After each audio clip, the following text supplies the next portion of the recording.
ഇന്ന് നമുക്ക് ഈ കുറോമി തീമിലുള്ള ഒരു മണി പേഴ്സ് അങ്ങനെ സെറ്റാക്കിയാലോ. അപ്പോൾ ആദ്യം വേണ്ടത് 14x21 സെൻറ്റിമീറ്ററിൽ വരുന്ന പേപ്പർ ആട്ടോ, അതായത് നമ്മുടെ A4-ൻ്റെ പകുതി.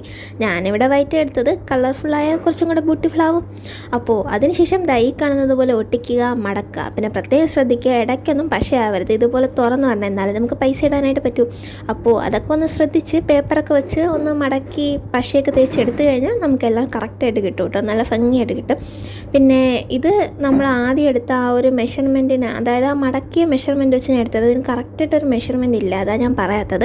അപ്പോൾ നിങ്ങൾ അതിൻ്റെ ആ ഒരു അളവിലൊക്കെ വെച്ച് ആ കവർ ഒന്ന് സെറ്റാക്കി കൊടുക്കുക. ഞാൻ ഇവിടെ ഒരു കുറോമി തീമിലാണ് ഉണ്ടാക്കുന്നത്, അതുകൊണ്ട് ആ രീതിയിൽ അങ്ങോട്ട് സെറ്റാക്കിയത്. നിങ്ങൾക്ക് ഏതാണോ ഇഷ്ടം ആ രീതിയിൽ സെറ്റാക്കാം, നിങ്ങളുടേതായ രീതിയിൽ ഒരു ഡെക്കറേഷൻ, അതാണ് ഞാൻ ഉദ്ദേശിച്ചത്.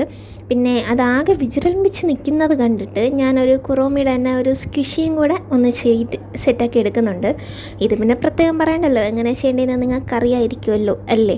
അപ്പോൾ നമ്മുടെ മണി പേഴ്സ് ഇതാ ഇങ്ങോട്ട് സെറ്റായിട്ടുണ്ട്. അപ്പോൾ പൈസയൊക്കെ ഇട്ട് ഞാൻ തന്നെ അങ്ങോട്ട് ഉൾക്കടിച്ചു. സ്കൂളിലൊക്കെ കൊണ്ടുപോയി ഷോ ഇറക്കാൻ പറ്റിയ ഒരു ഐറ്റമാണ്. ഇഷ്ടപ്പെട്ടാൽ ലൈക്ക് ചെയ്യാനും നമ്മുടെ ചാനൽ സബ്സ്ക്രൈബ് ചെയ്യാനും എങ്ങനെയാണെന്ന് കമൻറ്റ് ബോക്സിൽ പറയാനും മറക്കണ്ട.